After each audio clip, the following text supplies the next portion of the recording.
The first priority of this government, of any government, is the security and safety of the British people, to defend the national interest, particularly in these volatile times.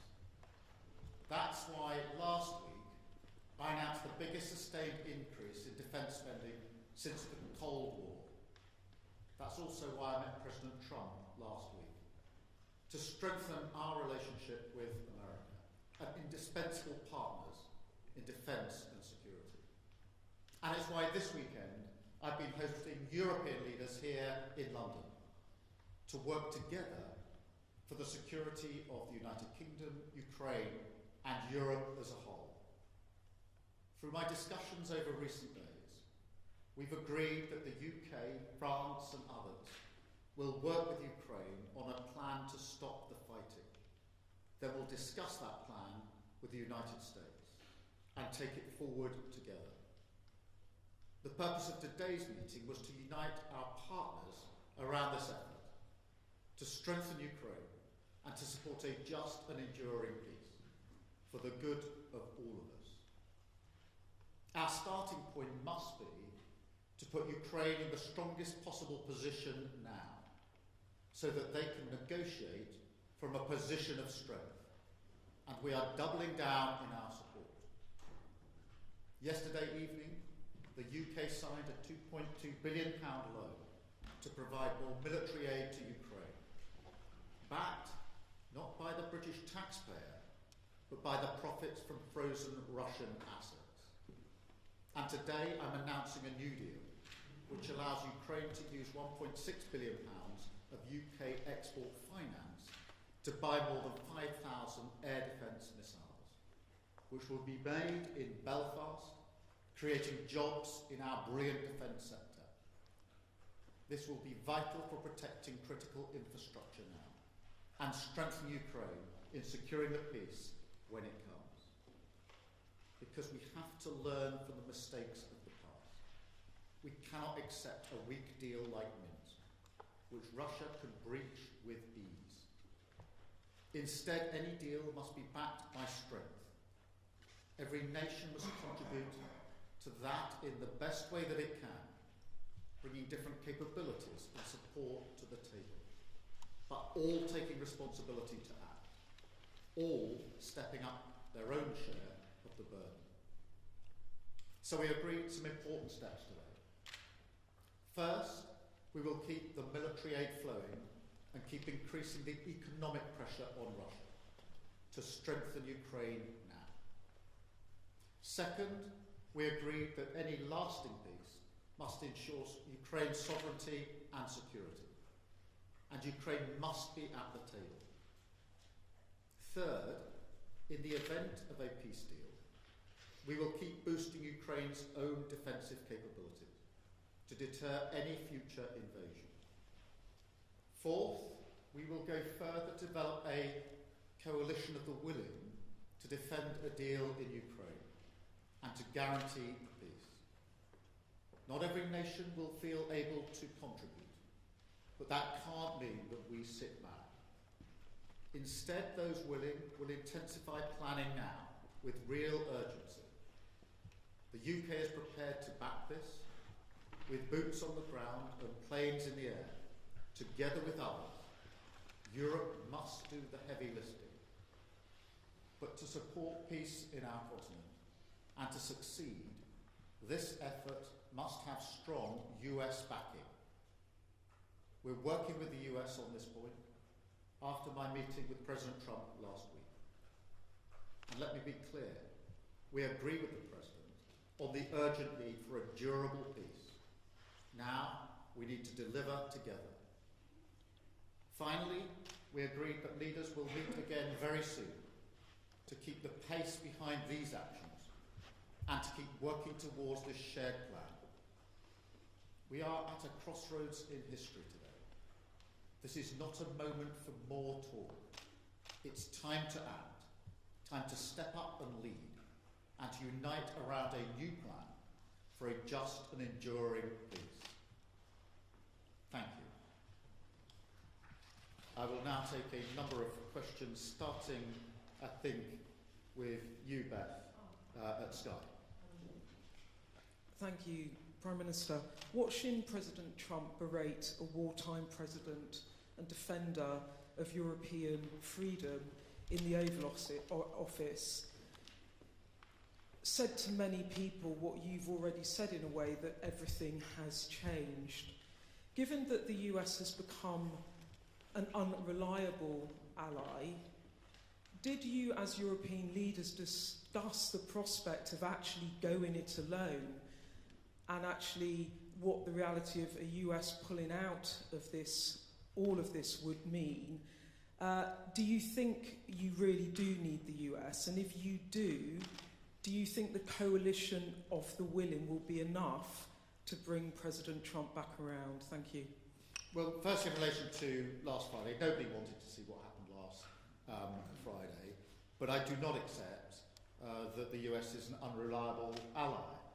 The US has been a reliable ally to the UK for many, many decades and continues to be.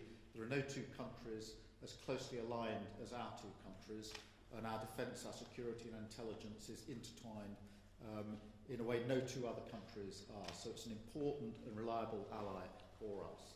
The discussions we've had today, particularly the Coalition of the Willing, is on the basis that this is a plan that we will work with the US and that it will have US backing. So that is the purpose of the plan, and that is why I spoke to President Trump last night before we developed the work on this plan. Thank you. I've got Robert from ITV. Hi, Robert President, ITV. I want to sort of put to you what will be on the minds of millions of British people. With your commitment in the event of a peace deal to deploy British soldiers to Ukraine, is there now a more real prospect of Britain being at war with Russia? Can you rule that out? The whole point of a guarantee for any deal, or if there is a deal, is to preserve the peace. And if you want to preserve the peace, you have to be prepared to defend the peace. So the reason I've been forward-leaning on this is because I want to avoid conflict, because I do not want conflict in Ukraine, in Europe, and certainly not in the United Kingdom. I want stability in the United Kingdom. The way to ensure that stability is to ensure that we are able to defend a deal in Ukraine, because the one thing our history tells us is that if there is conflict in Europe, it will wash up on our shores.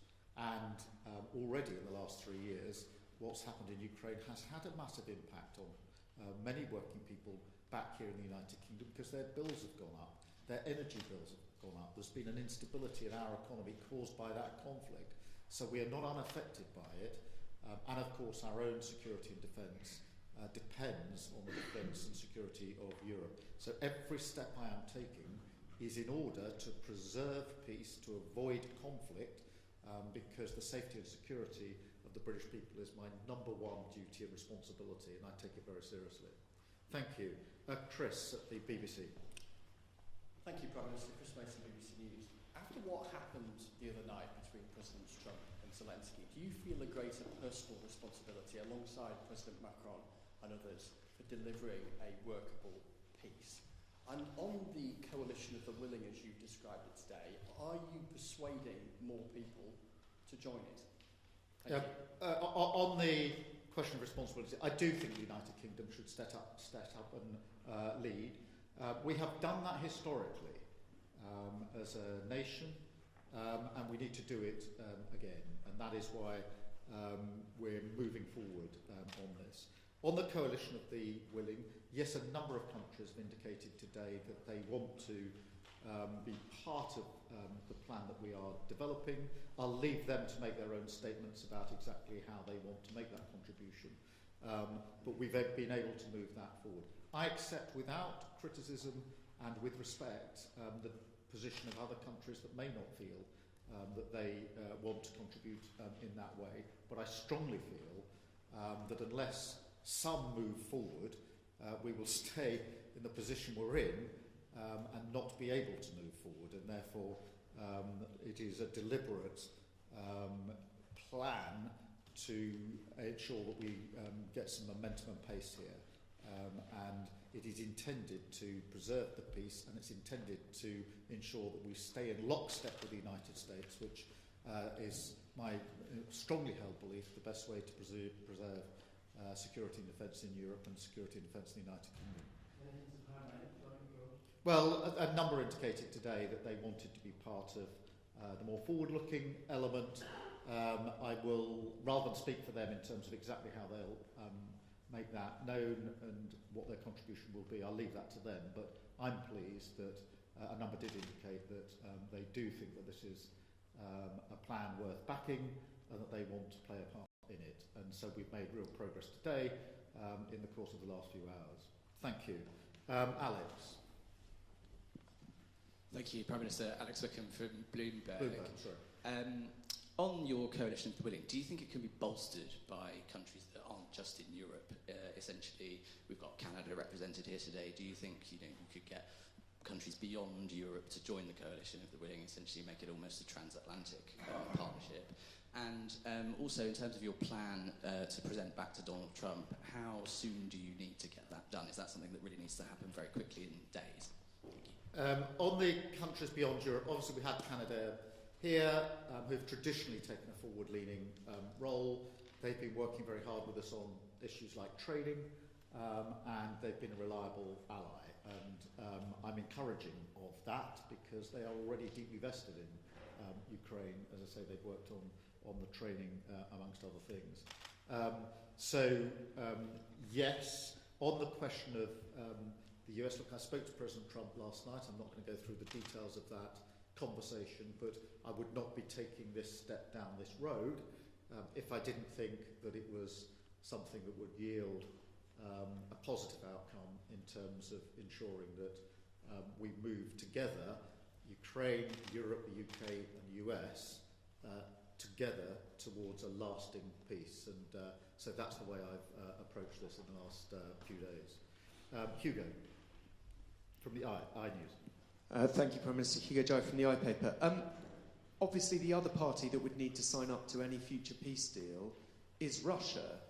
President Trump has said he wants to talk to Russia. You're coming up with a peace deal without Russia's involvement. What makes you think that Russia can be persuaded to sign up to this deal that's been agreed by its enemies? Well, in the end, a deal will have to involve Russia. Of course it will. But we can't approach this on the basis that Russia dictates the terms of any security guarantee before we've even got to a deal. Otherwise, we won't make any progress at all. It is, for a deal to be done, but if a deal is done, it has to be a deal that is then defended. Because what we've seen in the past is a cessation of the hostilities without any backup, and that was readily breached by Russia. And that is precisely the situation that I think we need to avoid this time around, which is why we're going down this road. Antonello, please, from La Repubblica. Thank you. It's Antonello Guerra from La Repubblica. The Italian Prime Minister, Giorgia Meloni, who you had a bilateral meeting earlier today, said that the West must not split on Ukraine. How can you try to convince Meloni and other European leaders that your plan and your coalition of the willing, is the right thing, and to persuade them to join? And do you fear that the West might split on this? Thank you. Well, first I had a very good bilateral meeting with Georgia this morning. We had the first bilateral brunch, I think, in the history of British-Italian relations. So that was a first. We get on personally very well, and she's very clear. I don't want to speak for her, but I think her position is well known, that Europe and the US have to stand together, and that bond must always be strong. So there's a huge amount of common ground between the way I see this and the way Georgia sees this, particularly the view that it is important for the security and defence of Italy, of Europe and the United Kingdom that we work, as we've always worked, closely aligned with the United States. Thank you all very much indeed. Thank you.